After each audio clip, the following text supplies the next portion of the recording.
Hi friends, ಎಲ್ಲರಿಗೂ ನಮಸ್ಕಾರ. ಬನ್ನಿ ಫ್ರೆಂಡ್ಸ್, ಶಾರದೆ ಸೀರಿಯಲ್ನ ಮಹಾ ಸಂಚಿಕೆ 2ನಲ್ಲಿ ಏನಾಗ್ತಿದೆ ಅಂತ ನೋಡ್ಕೊಬರೋಣ.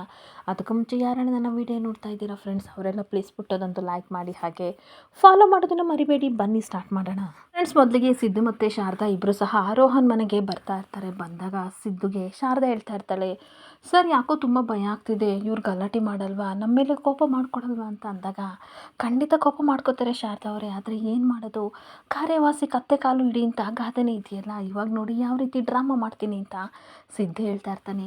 ಅಷ್ಟೊತ್ತಿಗೆ ರೋಹನ್ ಕಾಫಿ ಕುಡ್ಕೊಂಡು ಬರ್ತಾ ಇರ್ತಾನೆ. ಸಡನ್ನಾಗಿ ಇವ್ರನ್ನ ನೋಡಿ ಅವನಿಗಂತೂ ಸಿಕ್ಕಾಬಟ್ಟೆ ಶಾಕ್ ಆಗ್ತಾ ಇರುತ್ತೆ, ಜೊತೆಗೆ ಸಿಕ್ಕಾಬಟ್ಟೆ ಕೋಪನೂ ಸಹ ಬರ್ತಾ ಇರುತ್ತೆ.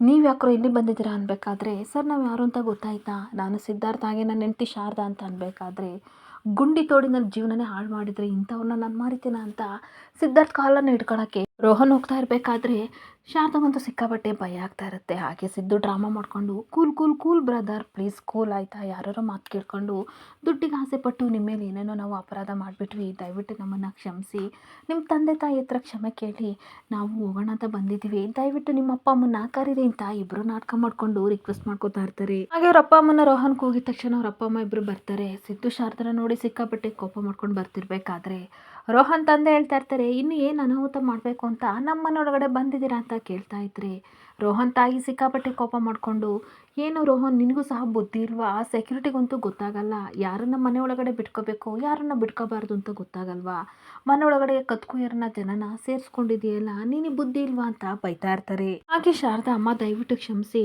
ಅವತ್ತು ನನ್ನಿಂದ ತಪ್ಪಾಯಿತು ಅಂತ ಅಂದಾಗ, ಸಾಕಮ್ಮ ತಾಯಿ ಸಾಕು, ನೀನು ಮಾತಾಡಬೇಡ, ಅವತ್ತು ಅಷ್ಟು ಜನಗಳ ಮುಂದೆ ನನ್ನ ಮಗನ ಎಂಗೇಜ್ಮೆಂಟ್ ನಿಲ್ಲುವಾಗಿ ಮಾಡಿದೆ, ಮುರಿಯೋವಾಗಿ ಮಾಡಿದೆ, ಮದುವೆ ಎಲ್ಲ ಮುರಿದೋಯ್ತು, ನಿನ್ನಿಂದ ಎಷ್ಟು ಅವಮಾನ ಆಗಿದೆ ಗೊತ್ತಾ ಅಂತ ಅಂದಾಗ ರೋಹನ್ ತಂದೆನೂ ಸಹ, ನೋಡಮ್ಮ ನಮ್ಮದು ಮರ್ಯಾದಸ್ತು ಫ್ಯಾಮಿಲಿ, ಪರ್ಸ್ನಲ್ ಆಗಿ ಅಥವಾ ಪ್ರೊಫೆಷನಲ್ ಆಗಿ ಒಂದು ಕಪ್ಪು ಚುಕ್ಕೆನೂ ಸಹ ನಮ್ಮ ಫ್ಯಾಮಿಲಿಲಿಲ್ಲ ಅಂತ ಬೈತಾ ಇರ್ತಾರೆ. ಒಂದೇ ಒಂದು ಕ್ಷಣಕ್ಕೆ ಅದನ್ನೆಲ್ಲ ಹಾಳು ಮಾಡಿಬಿಟ್ಟಿಯಲ್ಲ, ನೀನು ಮಾಡಿರೋ ತಪ್ಪಿಂದ, ನೀನು ಮಾಡಿರೋ ಎಡ್ಫೆಟ್ಟಿಂದ ನಮ್ಮ ಫ್ಯಾಮಿಲಿಗೆ ಎಷ್ಟು ದೊಡ್ಡ ಏಟು ಒಡಗಿದೆ ಅಂತ ನಿನಗೇನಾದರೂ ಗೊತ್ತೇನಮ್ಮ ಅಂತ ರೋಹನ್ ತಂದೆ ಕೂಗಾಡ್ತಾ ಇರ್ತಾರೆ. ಹಾಗೆ ನಾವು ಎಲ್ಲೇ ಹೋದರೂ ಸಹ ನಿಮ್ಮ ಮಗನ ಮದುವೆ ನಿಂತೋಯ್ತಂತೆ, ಹಾಗೆ ನಿಮ್ಮ ಮಗನ ಕ್ಯಾರೆಕ್ಟರ್ ಬಗ್ಗೆ ಹುಡುಗಿರ ಮನೆಯವ್ರು ಮಾತಾಡಿದ್ರಂತೆ ಅಂತ ಎಲ್ಲರೂ ಸಹ ಚುಚ್ಚು ಚುಚ್ಚು ಮಾತಾಡ್ತಾರೆ. ಇದನ್ನೆಲ್ಲ ಕೇಳ್ಕೊಂಡು ನನಗೆ ಸಾಕಾಗಿದೆ ಅಂತ ರೋಹನ್ ತಂದೆ ಸಿಕ್ಕಾಬಟ್ಟೆ ಶಾರದನ ಬೈತಾ ಇರ್ತಾರೆ. ಹಾಗೆ ಅಂತ ಮಾತುಗಳನ್ನ ಕೇಳಿ ನಮಗಂತೂ ಬೆಂಕಿಯಲ್ಲಿ ಬಿದ್ದಿದ್ದೀವಿ ಇನ್ನುವಷ್ಟು ಸಂಕಟ ಆಗ್ತಿತ್ತು. ಇನ್ನೊಬ್ಬರು ಮಾತನ್ನ ಕಟ್ಕೊಂಡು ನಮಗೆ ಈ ರೀತಿ ಮಾಡಿದ್ರಲ್ಲ, ಈ ರೀತಿ ಶೋಕಿ ಮಾಡೋದೇ ನಿಮ್ಮ ಜೀವನನ ಅಂತ ಸಿದ್ದು ಶಾರದಂಗೆ ಬಾಯಿ ಬಂದಂಗೆ ಬೈತಾ ಇರ್ತಾರೆ. ಹಾಗೆ ಶಾರದಾ ಡ್ರಾಮಾ ಮಾಡ್ಕೊಂಡು, ನೋಡಿ ಸರ್ ದಯವಿಟ್ಟು ನಮ್ಮನ್ನು ಕ್ಷಮಿಸಿ, ನಾವು ಮಾಡಿರೋ ತಪ್ಪು ನಮಗೆ ಅರಿವಾಗಿದೆ, ನಮ್ಮಿಂದ ನಿಮಗೆ ಸಿಕ್ಕಾಪಟ್ಟೆ ಬೇಜಾರಾಗಿದೆ, ಆ ತಪ್ಪು ಅರಿವಾಗಿದ್ದಕ್ಕೆ ನಿಮ್ಮ ಹತ್ರ ಕ್ಷಮೆ ಕೇಳಕ್ಕೆ ಬಂದಿದ್ದೀವಿ ಅಂತ ಹೇಳ್ತಾ ಇದ್ರೆ ಇವರಿಗೆಲ್ಲ ಸಿಕ್ಕಾಪಟ್ಟೆ ಆಶ್ಚರ್ಯ ಆಗ್ತಾ ಇರುತ್ತೆ. ಹಾಗೆ ಶಾರದಾ, ಏನು ಮಾಡಿದ್ರು ಸರ್, ಮಣ್ತಿನೋ ಕೆಲಸ ಮಾಡಿಬಿಟ್ವಿ, ಯಾರೋ ನಿಮ್ಮ ಹುಡುಗ ಕೆಟ್ಟವ್ರು ಅಂತ ಹೇಳಿದ್ರು, ಎಲ್ಲಿ ನಮ್ಮ ಮನೆ ಮಗಳು ಹುಡುಗಿ ಜೀವನ ಹಾಳಾಗುತ್ತೆ ಅಂತ ಹೆದರ್ಕೊಂಡು ನಾನು ಆ ರೀತಿ ಕೂಗಾಡಿದೆ, ಆದರೆ ಆಮೇಲೆ ವಿಚಾರಿಸಿದಾಗ ನಮಗೆ ಸತ್ಯ ಏನು ಅಂತ ಗೊತ್ತಾಯಿತು ಅಂತ ಶಾರದಾ ಹೇಳ್ತಿದ್ರೆ ಸಿದ್ದುನು ಸಹ, ಹೌದು ಸರ್, ಮಣ್ತಿನೋ ಕೆಲಸ ನಾವು ಮಾಡಿಬಿಟ್ವಿ, ನೀವು ದೊಡ್ಡ ದೊಡ್ಡ ಶ್ರೀಮಂತರು, ನಿಮ್ಮ ಮೇಲೆ ಈ ರೀತಿ ಕೆಟ್ಟ ಆಪಾದನೆಗಳನ್ನ ಬೇಕು ಅಂತ ಯಾರೋ ಬೇಡದವರು ಈ ಕಡೆ ಬರ ಎಳೆದ್ಬಿಟ್ರು, ಅದೇ ನಿಜ ಅಂತ ನಾವು ಅಂದ್ಕೊಂಡ್ವಿ, ಆಮೇಲೆ ನಮಗೆ ಸತ್ಯ ಗೊತ್ತಾಯಿತು, ಬ್ರದರ್ ತುಂಬ ಒಳ್ಳೆಯರಂತ ಗೊತ್ತಾಯಿತು, ಈಗ ಪಶ್ಚಾತ್ತಾಪದಲ್ಲಿ ಬೆಂದು ನಾವು ನಿಮ್ಮ ಹತ್ರ ಕ್ಷಮೆ ಕೇಳಕ್ಕೆ ಬಂದಿದ್ದೀವಿ, ದಯವಿಟ್ಟು ನಮ್ಮನ್ನು ಕ್ಷಮಿಸಿ ಅಂತ ಹೇಳ್ತಾ ಇದ್ರೆ ಇವರಿಗೆಲ್ಲ ಸಿಕ್ಕಾಬಟ್ಟೆ ಆಶ್ಚರ್ಯ ಆಗ್ತಾ ಇರುತ್ತೆ. ಹಾಗೆ ಶಾರದಾ ಓವರಾಗಿ ಡ್ರಾಮಾ ಮಾಡಿಬಿಟ್ಟು, ನಿಜವಾಗ್ಲೂ ನಿಮ್ಮ ಮಗ ತುಂಬ ದೇವ್ರಂತರು, ತುಂಬ ಒಳ್ಳೆಯವರು, ನಮಗೆ ಗೊತ್ತಾಯಿತು, ನಮ್ಮಿಂದ ತಪ್ಪಾಯಿತು, ದಯವಿಟ್ಟು ನಮ್ಮನ್ನು ಕ್ಷಮಿಸಿ ಅಂತ ಕಾಲಿಟ್ಕೊಳ್ಳೋಕ್ಕೆ ನಾಟಕ ಮಾಡ್ತಿರ್ಬೇಕಾದ್ರೆ, ಇರಲಿ ಬಿಡಮ್ಮ, ಈಗಲಾದರೂ ನಿನಗೆ ನನ್ನ ಮಗ ಎಂಥವನು ಅಂತ ಗೊತ್ತಾಯ್ತಲ್ಲ, ಅಷ್ಟೇ ಸಾಕು ಅಂತ ಹೇಳ್ತಾ ಇದ್ರೆ ರೋಹನ್ಗಂತೂ ಸಿಕ್ಕಾಬಟ್ಟೆ ಕನ್ಫ್ಯೂಷನ್ ಆಗ್ತಾ ಇರುತ್ತೆ.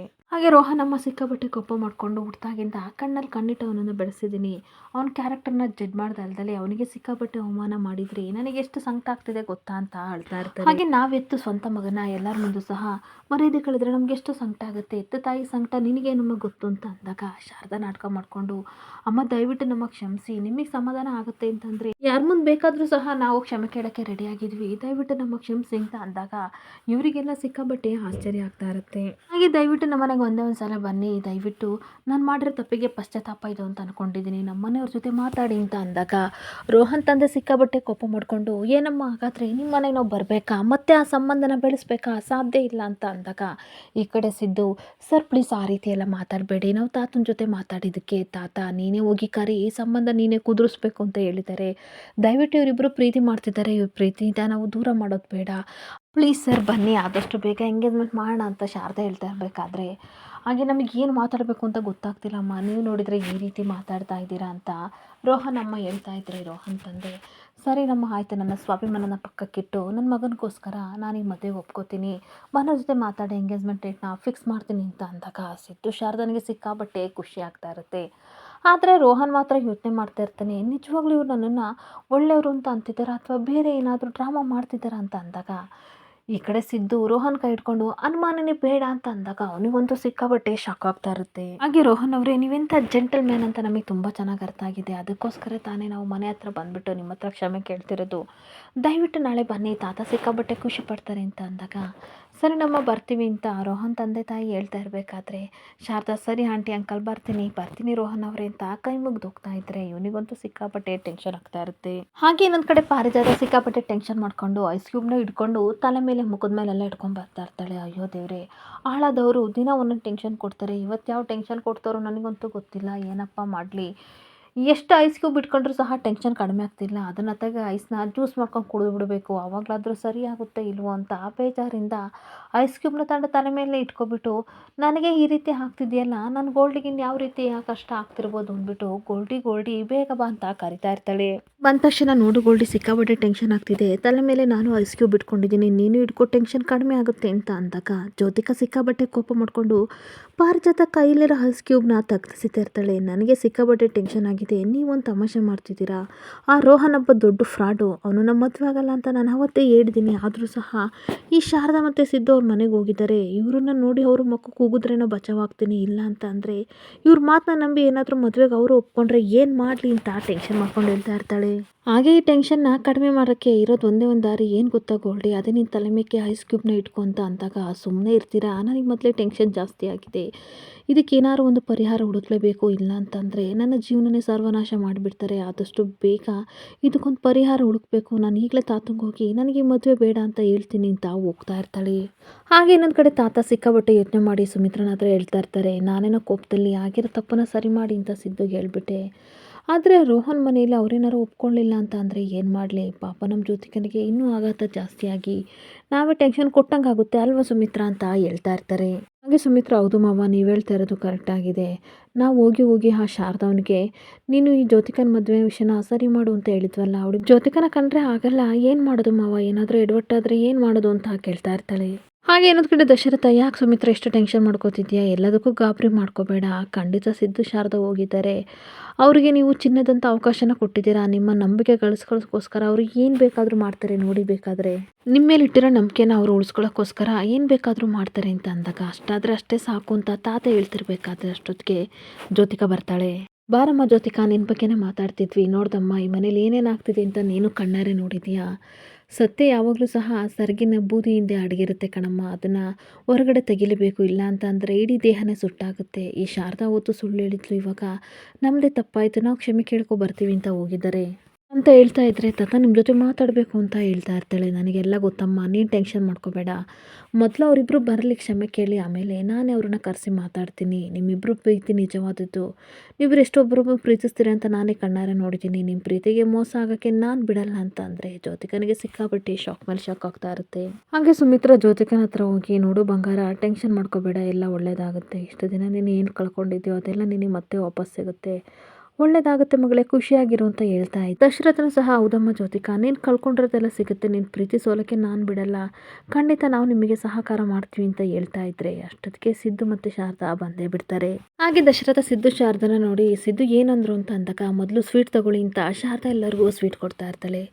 ರೋಹನ್ ತಂದೆ ತಾಯಿ ಹಾಗೆ ರೋಹನ್ ಎಲ್ಲರೂ ಸಹ ಈ ಮದುವೆಗೆ ಒಪ್ಕೊಂಡ್ರು, ನಾಳೆ ಮನೆಗೆ ಬರ್ತಿದ್ದಾರೆ ಅಂತ ಅಂದಾಗ ಜ್ಯೋತಿಕನಿಗೆ ಸಿಕ್ಕಾಬಟ್ಟೆ ಶಾಕ್ ಆಗ್ತಾ ಇದ್ರೆ ಸುಮಿತ್ರಾ, ತಾತ, ದಶರಥ ಎಲ್ಲರಿಗೂ ಸಹ ಸಿಕ್ಕಾಬಟ್ಟೆ ಖುಷಿ ಆಗ್ತಾ ಇರುತ್ತೆ.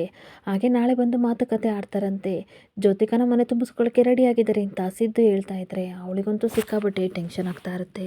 ಹಾಗೆ ತಾತ ಸಿಕ್ಕಾಬಟ್ಟೆ ಖುಷಿಯಿಂದ, ಅಂತೂ ಇಂತೂ ನನ್ನ ತಲೆ ಮೇಲಿರೋ ಭಾರ ಸ್ವಲ್ಪ ಕಡಿಮೆ ಆಯಿತು ಅಂತ ಅಂದಾಗ, ಹೌದು ಮಾವ, ಮಕ್ಕಳು ಇಷ್ಟಪಟ್ಟು ಜೀವನ ಸಿಕ್ಕಿದ್ರೆ ಯಾವ ತಂದೆ ತಾಯಿ ತಾನೇ ಖುಷಿ ಆಗಲ್ಲ, ಅಂತೂ ಇಂತೂ ರೋಹನ್ ಜೊತೆ ನನ್ನ ಮಗಳು ಸುಖವಾಗಿದ್ರೆ ಅಷ್ಟೇ ಸಾಕು ಅಂತ ಸುಮಿತ್ರಾ ಹೇಳ್ತಾ ಇರ್ತಾಳೆ. ಹಾಗೆ ಎಲ್ಲರೂ ಖುಷಿಯಾಗಿದ್ರೆ ಈ ಕಡೆ ಪಾರಿಜಾತನಿಗೆ ಸಿಕ್ಕಾಪಟ್ಟೆ ಟೆನ್ಷನ್ ಆಗ್ತಿರುತ್ತೆ. ಅಯ್ಯೋ ಗೋಲ್ಡಿ, ಸತ್ತೆ ಕಣೆ ನೀನೇ ಗುಂಡಿ ತೊಡ್ಕೊಂಡು ಅದ್ರೊಳಗಡೆ ಬೀಳ್ತಾ ಇದೀಯಾ, ದೇವರೇ ಕಾಪಾಡಬೇಕು, ಏನು ಮಾಡೋದು ಅಂತ ಯೋಚನೆ ಮಾಡ್ತಾ ಇದ್ರೆ ಜ್ಯೋತಿಕನು ಸಹ ಸಿಕ್ಕಾಪಟ್ಟೆ ಟೆನ್ಷನ್ ಮಾಡಿಕೊಂಡು ಅಯ್ಯೋ ರೋಹನ್ ಹೀಡಿಯೇಟು ಮದುವೆ ಬೇಡ ಅಂತ ಹೇಳಬೇಕು ತಾನೆ, ನಾನು ನಿನ್ನ ಮದುವೆ ಆಗಲ್ಲ ಅಂತ ಅವತ್ತೇ ಹೇಳಿದ್ದೀನಿ, ಆದರೂ ಸಹ ಆ ಹೀಡಿಯೇಟು ಅಕ್ಸೆಪ್ಟ್ ಮಾಡ್ಕೊಂಡಿದ್ದಾನಲ್ಲ ಅಂತ ಸಿಕ್ಕಾಪಟ್ಟೆ ಕೋಪ ಮಾಡ್ಕೋತಾ ಇರ್ತಾಳೆ. ಹಾಗೆ ಶಾರದಾ ಮತ್ತೆ ಡ್ರಾಪ ಮಾಡಿಕೊಂಡು ಈ ವಿಷಯ ಕೇಳಿ ಮನೆಗಿಂತ ಎಲ್ಲರಿಗಿಂತ ತುಂಬ ಖುಷಿಯಾಗಿದ್ದು ಜ್ಯೋತಿಕನಿಗೆ ಅಲ್ವಾ ಜ್ಯೋತಿಕಾ ಅಂತ ಅಂದಾಗ ಅವಳಂತೂ ಸಿಕ್ಕಾಪಟ್ಟೆ ಕೋಪ ಮಾಡಿಕೊಂಡು ಶಾರದನ ಗುರಾಯಿಸ್ತಾ ಇರ್ತಾಳೆ. ಹಾಗೆ ನನ್ನಿಂದ ತಪ್ಪಾಯಿತು, ತಪ್ಪು ಕಲ್ಪನೆಯಿಂದ ನಾನು ಏನನ್ನ ತಪ್ಪು ಮಾಡಿದೆ, ದಯವಿಟ್ಟು ಕ್ಷಮಿಸು, ಸಾರಿ ಅಂತ ಡ್ರಾಮಾ ಮಾಡ್ತಾ ಇರ್ತಾಳೆ.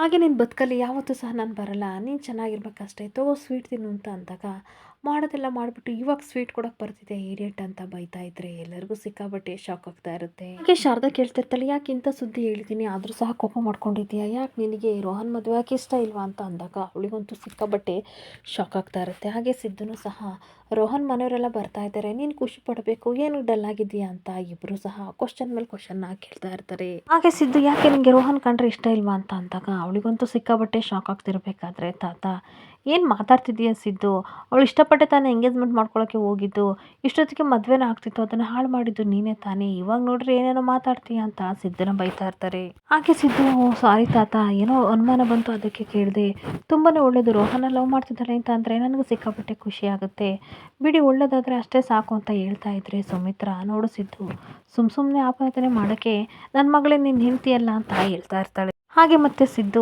ಸಾರಿ ತಾತ, ಸಾರಿ ಅತ್ತೆ, ನಮ್ಮಿಂದ ತಪ್ಪಾಗಿದೆ, ಜ್ಯೋತಿಕಾ ಮದುವೆ ನಿಂತೋಗಿದೆ, ಅದನ್ನು ತಿದ್ಕೊಳ್ಳೋಕೆ ಒಂದು ಅವಕಾಶ ಕೊಡಿ, ನಾವೇ ಮುಂದೆ ನಿಂತು ಮದುವೆ ಮಾಡ್ತೀವಿ ಅಂತ ಹೇಳ್ತಾ ಇರ್ತಾರೆ.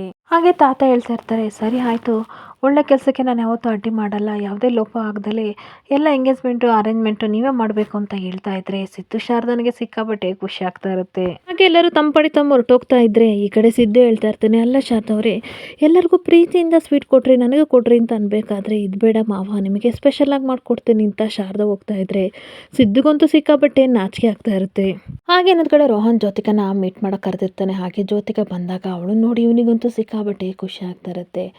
ಹಾಯ್ ಜೋ, ನೀನು ಬರ್ದೇ ಇಲ್ವೋ ಅಂತ ಇಷ್ಟ ತನಕ ವೆಯ್ಟ್ ಮಾಡ್ತಿದ್ದೆ, ಅಂತೂ ಇಂತೂ ಬಂದೆಲ್ಲ, ಥ್ಯಾಂಕ್ ಯು ಸೋ ಮಚ್ ಅಂತ ಅವಳು ಭುಜನ ಮುಡ್ತಿರ್ಬೇಕಾದ್ರೆ ನೋಡು ರೋಹನ್ ಲಿಮಿಟಲ್ಲಿ ನೀರು, ಆವಾಗಲೇ ಹೇಳಿದ್ದೀನಿ ಇಷ್ಟು ಸಲಿಗೆ ಒಳ್ಳೇದಲ್ಲ ಅಂತ ಅಂದಾಗ ಇವನಿಗಂತೂ ಸಿಕ್ಕಾಬಟ್ಟೆ ಶಾಕ್ ಆಗ್ತಾ ಇರುತ್ತೆ. ಹಾಗೆ ನೋಡು ರೋಹನ್, ನೀನು ನನ್ನನ್ನು ಜೋ ಅಂತ ಕರಿಬೇಡ, ನನಗೆ ಸಿಕ್ಕಾಬಟ್ಟೆ ಕೋಪ ಬರುತ್ತೆ ಅಂತ ಅಂದಾಗ ಯಾಕೆ ಬೇಬಿ ಈ ರೀತಿ ಎಲ್ಲ ಮಾತಾಡ್ತಾ ಇದೀಯಾ, ಸದ್ಯದಲ್ಲೇ ನಾವಿಬ್ಬರು ಮದುವೆ ಆಗ್ತಿದ್ದೀವಿ, ನಿನ್ನನ್ನು ಈ ರೀತಿ ಕರೆಯೋದ್ರಲ್ಲಿ ತಪ್ಪೇನಿದೆ, ಅಷ್ಟಕ್ಕೂ ಏನಕ್ಕೆ ನೀನು ಕಿರ್ಚಾಡ್ತಿದ್ದೀಯಾ ಅಂತ ಅಂದಾಗ ಶಟಪ್ ರೋಹನ್, ಈ ರೀತಿ ಎಲ್ಲ ಮಾತಾಡಬೇಡ ಅಂತ ಕಿರ್ಚಾಡ್ತಾ ಇರ್ತಾಳೆ. ಹಾಗೆ ನಾನು ಖಂಡಿತ ನಿನ್ನನ್ನು ಮ್ಯಾರೇಜ್ ಆಗಲ್ಲ ಅಂತ ಅನ್ಬೇಕಾದ್ರೆ ಯಾಕೆ ಈ ರೀತಿ ಮಾತಾಡ್ತಿದ್ದೆ ಬೇಬಿ, ಎಂಗೇಜ್ಮೆಂಟ್ ವಿಷಯ ಮಾತಾಡೋಕ್ಕೆ ತಾನೇ ನೀನು ನನ್ನನ್ನು ಕರೆದಿದ್ದು ಅಂತ ಅಂದಾಗ no no I can't marry you ಅಂತ ಅಂದ ತಕ್ಷಣ ಅವನಿಗಂತೂ ಸಿಕ್ಕಾಬಟ್ಟೆ ಶಾಕ್ ಆಗ್ತಾ ಇರುತ್ತೆ.